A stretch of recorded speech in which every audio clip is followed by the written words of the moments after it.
नमस्कार दोस्तों, पशुपालन चैनल में आपका स्वागत है। आज हम आपके लिए लेकर के आए हैं फीड यानी आहार। पशुओं को कितना आहार देना है, कैसे देना है और आहार जरूरी क्यों है, ये सब जानकारी इस वीडियो में आपको मिलेगी। आज जो ये वीडियो है इसको आप पूरा देखिएगा, क्योंकि इस वीडियो के द्वारा आपको पता चलेगा कि हमें पशुओं को कितना कितना और कैसा आहार देना है और उसके क्या क्या फायदे होंगे, उसका महत्व क्या है। ये सारी जानकारी डॉक्टर साहब आज आपको देंगे, इसलिए इस वीडियो को पूरा देखें, इसे लाइक करें, सब्सक्राइब करें और शेयर करें अपने दोस्तों में ज़्यादा से ज़्यादा, ताकि सभी को ये जानकारियाँ मिल सके। नमस्कार दोस्तों, आज के इस वीडियो में जैसा आपको मैडम ने बताया कि मैं जो बताने जा रहा हूँ वो आपके लिए बहुत ही महत्वपूर्ण जानकारी है। एक्चुअल में मैंने फील्ड में रहते हुए ये देखा है कि हम में से बहुत से लोग पशुपालन जो हम कर रहे हैं, हम लोग पशुओं के बारे में ज़्यादा जानकारी नहीं रख पाते हैं, जिसकी वजह से हमें बहुत नुकसान उठाना पड़ता है। और यही वजह है कि हमने ये जो चैनल है वो आपके लिए स्टार्ट किया था और इसमें हम लोग अभी प्रयास कर रहे हैं कि भाई आपके लिए हम अच्छे अच्छे वीडियो लेकर के आ रहे हैं। तो ये एक महत्वपूर्ण पार्ट होता है पशु का आहार का।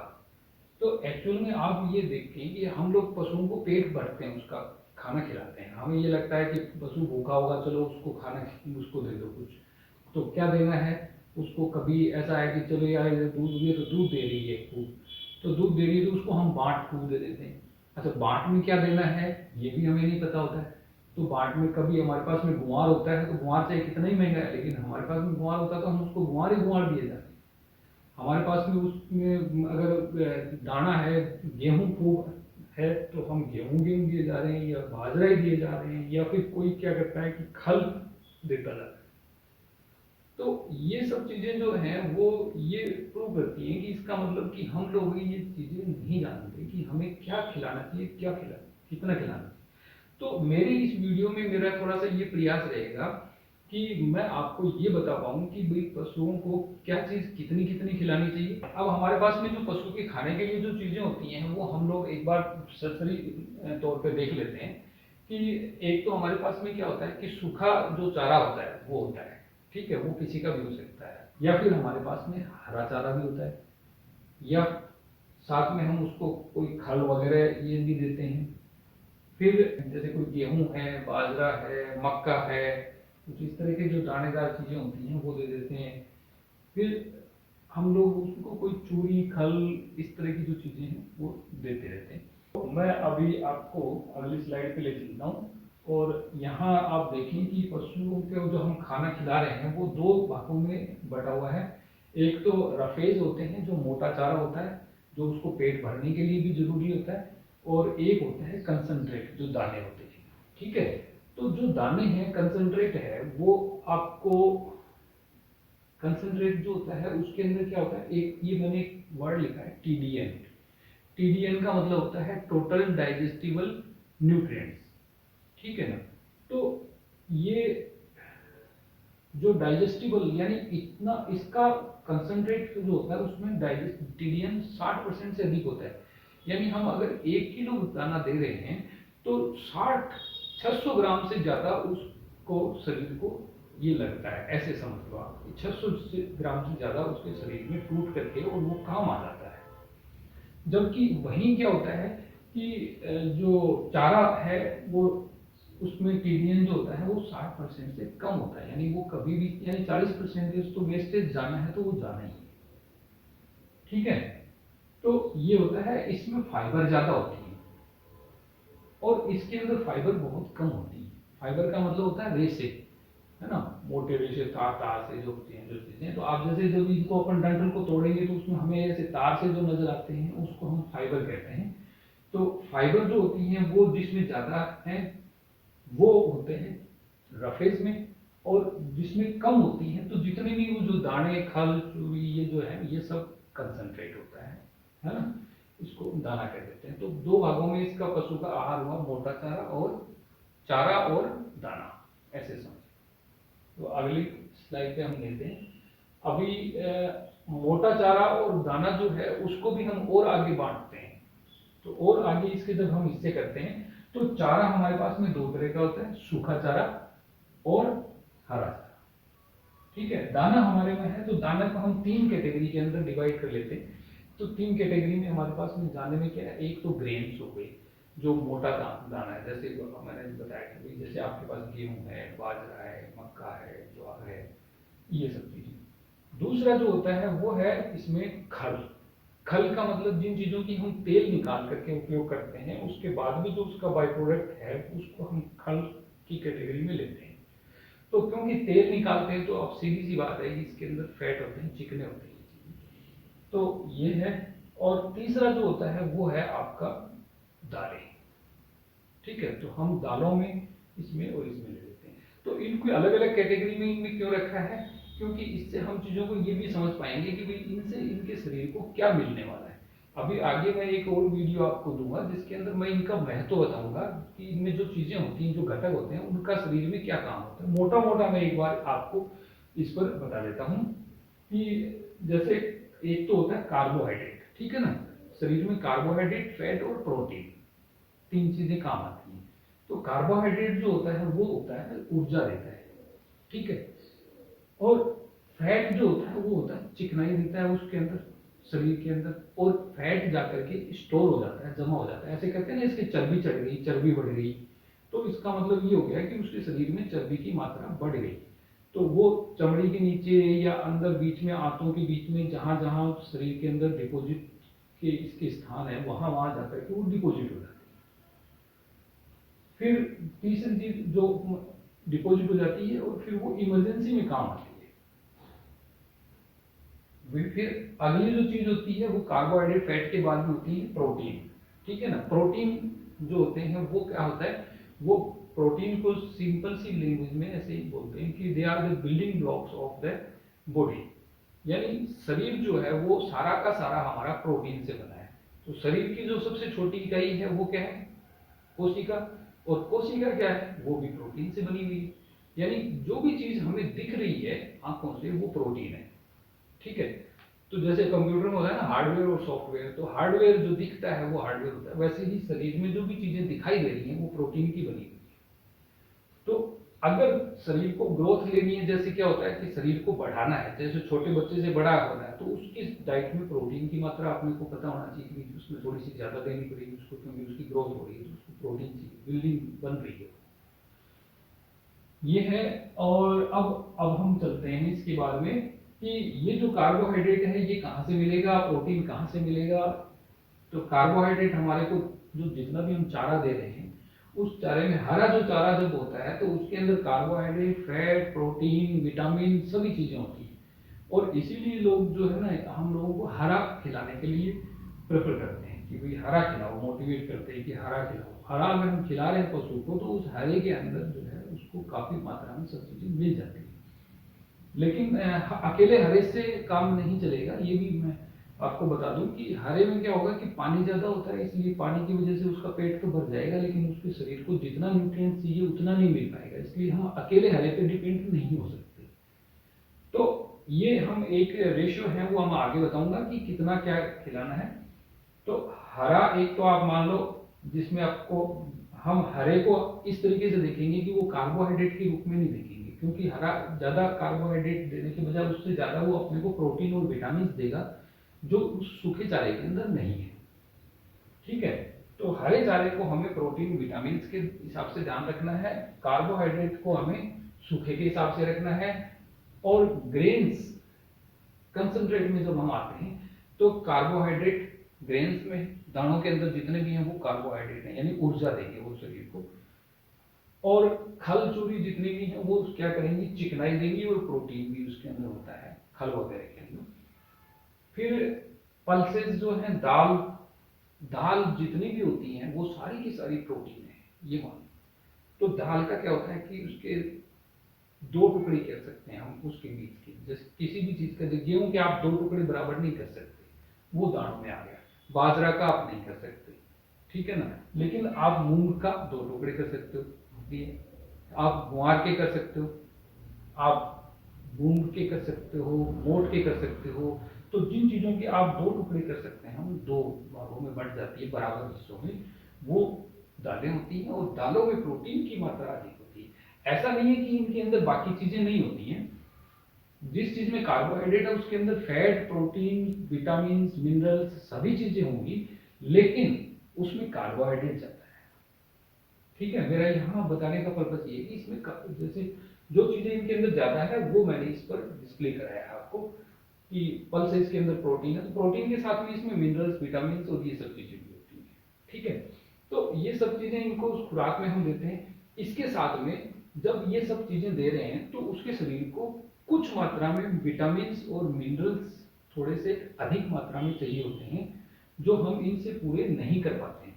ठीक है ना, तो उस कंडीशन में हम क्या करते हैं कि ये मिनरल्स और विटामिन हम एक्स्ट्रा ऐड करते हैं। तो ये जो मिनरल्स हैं ये आपको अपने को उसकी डाइट में शामिल करने हैं, और इनके ऊपर ज़्यादा दिमाग लगाने की हमें ज़रूरत नहीं है, क्योंकि मार्केट में ये चीज़ें आजकल रेडीमेड मिलती हैं। ठीक है ना, तो जो भी कोई मिनरल मिक्सर अच्छी कंपनी का अच्छा हो, वो मिनरल मिक्सर हम ले सकते हैं, और विटामिन वगैरह के लिए भी हम कुछ एक्स्ट्रा एडिशन कर सकते हैं। लेकिन जैसे मैंने बताया कि भी विटामिन जो है हरे के अंदर बहुत होते हैं, तो अगर हम पशु को हरा दे रहे हैं तो हमें विटामिन अलग अलग से ऐड करने की ज़्यादा ज़रूरत नहीं। अब मैं चलता हूँ नेक्स्ट स्लाइड पे। अब ये तो अब बात ये आती है कि ठीक है, अभी किस खाने में क्या चीज़ थी, कितने हम उसको अलग अलग डिवाइड कर लिया, और अब हम ये देखेंगे कि भाई ये कितना खिलाना चाहिए। ठीक है ना, कितना खिलाना चाहिए, तो इसको एक थंब रूल बोलते हैं। तो जो साइंटिफिकली हम लोग जो डिवाइड करते हैं खाने को, वो एक अलग मैटर है। लैब टेस्टिंग हम सब चीज़ों की करवा नहीं सकते, तो हम एक वैज्ञानिकों ने क्या है कि हमें एक थंब रूल दिया है। थंब रूल का मतलब जो जैसे होता है ना कि भाई जो थंब हम लगाते हैं, जैसे कोई पढ़ना लिखना नहीं जानता तो वो क्या करता है कि अंगूठे का उपयोग करता है, तो इसलिए इसका नाम दिया थंब रूल। तो थंब रूल में हमें थोड़ी सी चीज़ें कैलकुलेट करनी पड़ेगी, बाकी चीज़ें उसमें समझ में आ जाएंगी। तो थंब रूल में सीधा सा ये है कि उसका शरीर का वजन कितना है पशु का। तो पशु का जो शरीर का वजन है वो हमने पहले वाले वीडियो में आपको बताया था, तो आप डिस्क्रिप्शन में भी उसका लिंक देख सकते हैं। पहले वाले वीडियो में आपको हमने बताया था, उसमें आप डिस्क्रिप्शन में इसका लिंक देख सकते हैं, और वहां से हम उसका बॉडी वेट ले लेंगे कि पशु का वजन कितना है। उस वजन के अकॉर्डिंग, यानी अगर उसका कितना भी वजन है उसका 3% हम भैंस में मानते हैं ड्राई मैटर। तो अगर मान लो कि एक बार रफली ले लेते हैं कि पशु का वजन अगर 100 किलो है, छोटा बच्चा है 100 किलो वजन है, तो उसका 3 किलो उसका बॉडी वेट का ड्राई मैटर देंगे हम, 2.5 किलो हम देंगे उसके अंदर क्रॉस ब्रीड गाय के अंदर, और 2% हमारे देसी गाय के अंदर।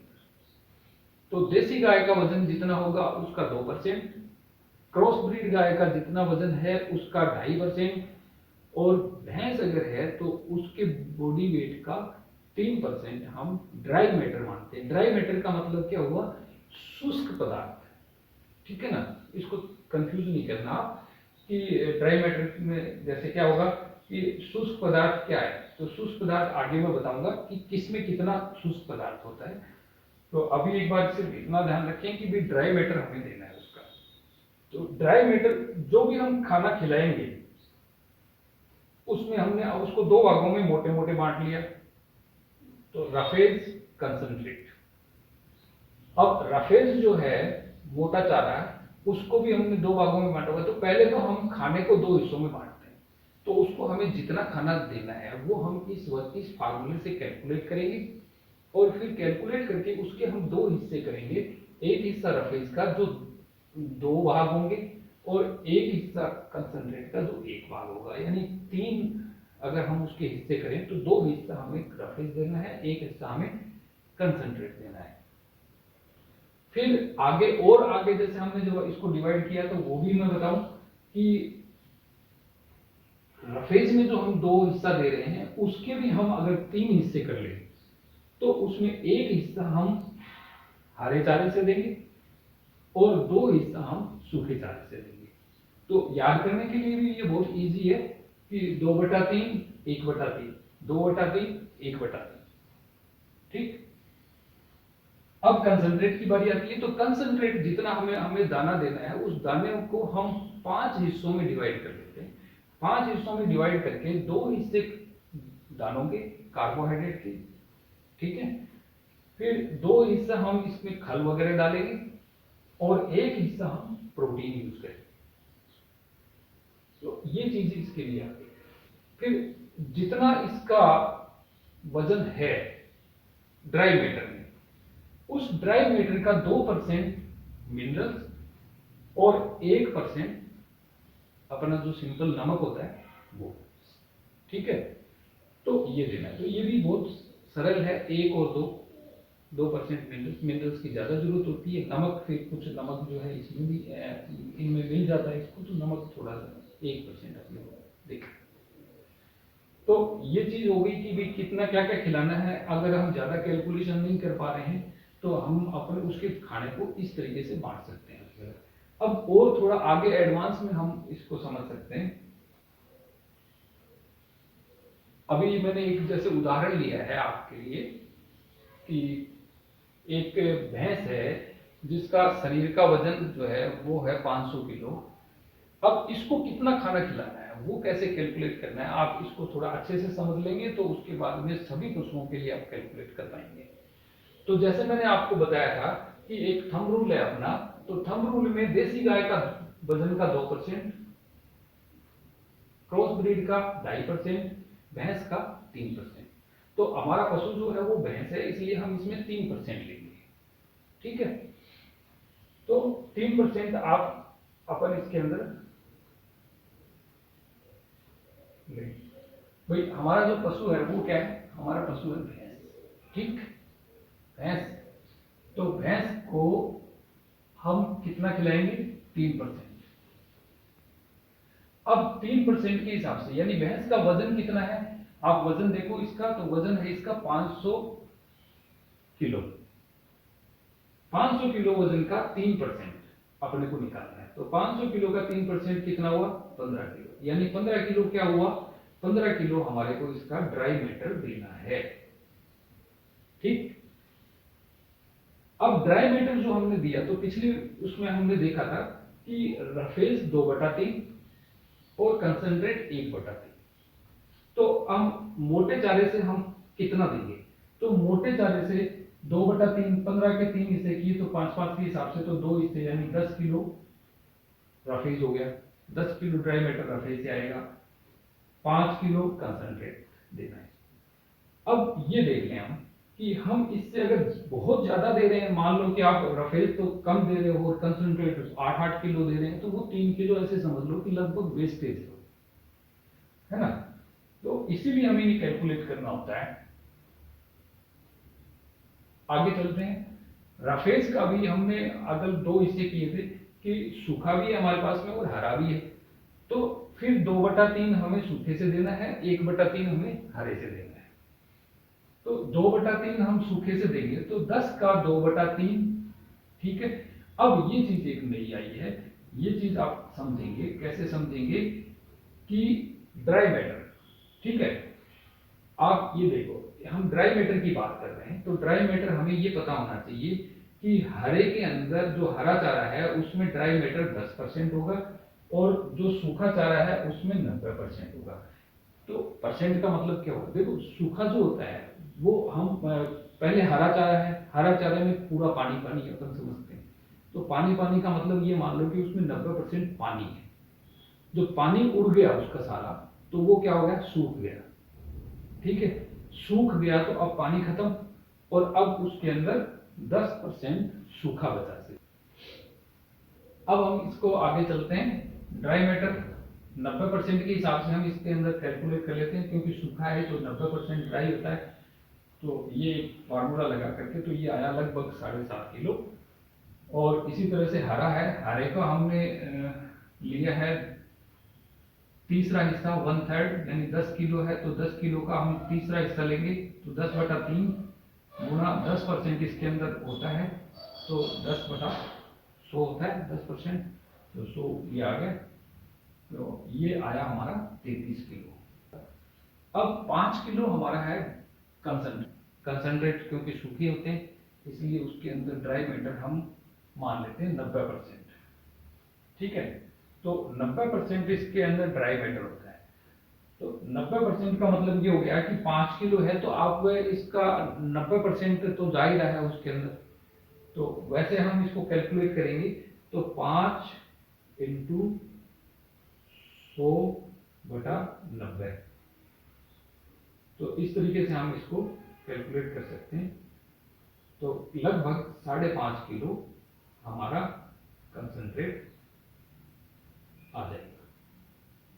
यानी ड्राई मैटर तो 5 किलो जा रहा है, लेकिन कंसंट्रेट हम जो दे रहे हैं उसमें, क्योंकि बाकी का आधा किलो करीब पानी है उसमें, इसलिए उसका टोटल वजन जो आएगा वो आएगा 5.5 किलो।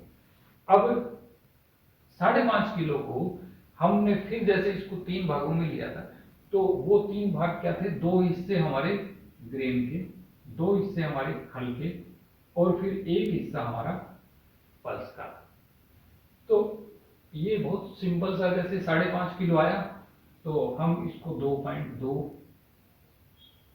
फिर 2.2, फिर 1.1, यानी टोटल हमारा वजन हो गया इसका 5.5 केजी। ये हमारा इसका कैलकुलेशन हो गया कि दाना हमें कितना लेना है, लगभग 2.25 किलो। 2.25 किलो हमारे को उसकी खल देनी है, और 1 किलो लगभग हमारे को उसको प्रोटीन वाली चीजें यानी दालें देनी है। ठीक है, ये हमारा कैलकुलेशन हो गया इसके लिए। फिर इसको 30 ग्राम हमारे को मिनरल मिक्सचर देना है। मिनरल मिक्सचर देना है हमारे को कितना, 30 ग्राम, और फिर उसको साल्ट देना है 15 ग्राम। ओके, ये उसकी रिक्वायरमेंट है। अभी ये रिक्वायरमेंट जो थी ये हमने उसकी कैलकुलेट करी 500 केजी बॉडी वेट के अकॉर्डिंग, यानी उसके शरीर के हिसाब से। अभी वो दूध दे रही है, देखो हमारे को 10 लीटर और 6 महीने की प्रेग्नेंट है। तो बात तो हम इसकी कर रहे थे, लेकिन अभी हमने सिर्फ वजन के हिसाब से कैलकुलेशन करी। तो अगर हम इतना देते रहेंगे तब भी उसके शरीर का काम चलता रहेगा, और वो शरीर जो है अपना जितना उसको प्रोडक्शन देना है वो देता रहेगा। लेकिन क्योंकि अब ये दूध दे रही है और प्रेग्नेंट भी है, तो इसको कुछ थोड़ा सा अधिक देना होगा कुछ चीजें। तो वो कैसे पता लगेगी, तो उसके लिए हम अगले उस पर चलते हैं स्लाइड पे। और ये देखिए आप, यहाँ हमने इसी चीज को एक थोड़ा सा अलग तरीके से एक और थंब रूल लिया है, वो थंब रूल।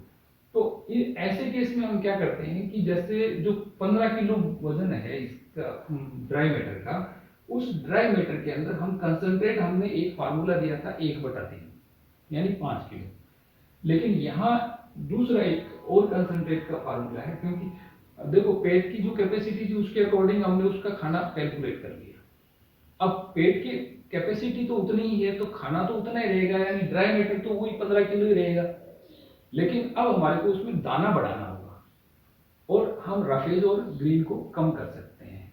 रफेज को कम कर सकते हैं, कंसंट्रेट को बढ़ाना होगा। तो कंसंट्रेट के लिए हमारे पास में एक और फार्मूला है, थंब रूल है। वो थंब रूल क्या है कि अगर कोई पशु दूध दे रहा है, ठीक है ना, तो प्रति 3 लीटर 1 किलो दाना देना है उसको, गाय अगर है तो। अगर वही पशु भैंस है तो उसमें 2.5 लीटर पर या 2 लीटर पर भी देते हैं कुछ लोग। तो 2.5 लीटर दूध के ऊपर 1 किलो दाना देना है। फिर दूसरी चीज जो कंडीशन थी वो है कि गर्भ के लिए, ठीक है, बॉडी के लिए 1 केजी दाना देना है, ये कंटिन्यू। अभी क्योंकि जब अलग अलग बात कर रहे हैं तो खुद के शरीर को मेंटेन करने के लिए उसको 1 किलो कम से कम कंसंट्रेट चाहिए। फिर दूध के लिए कितना चाहिए वो हमने इसमें थंब रूल में बता दिया।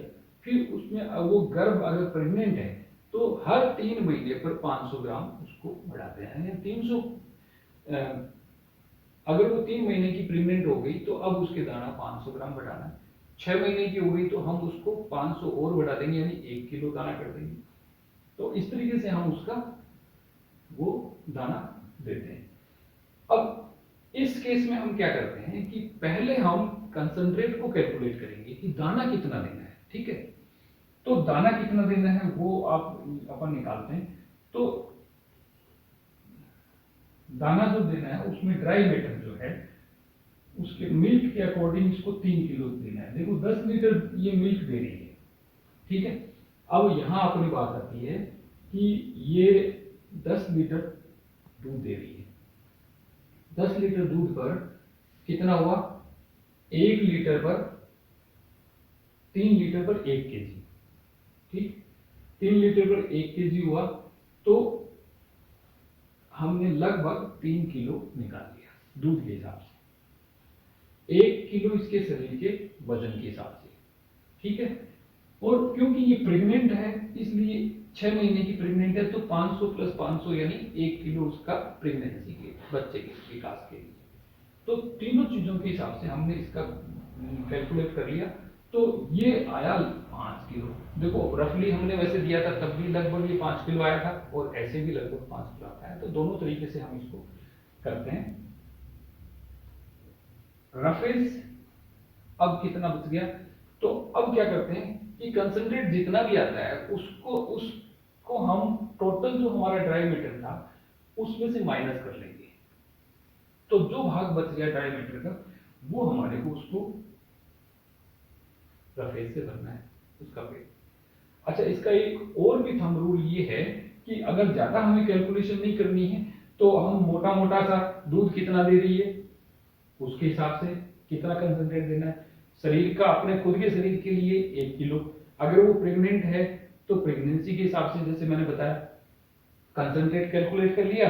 और फिर उसके बाद में क्या होगा कि जो हरा चारा है और जो सूखा चारा है उसको उस अनुपात में इतना दे देंगे, वो अपना पेट भर लेंगे, ठीक है।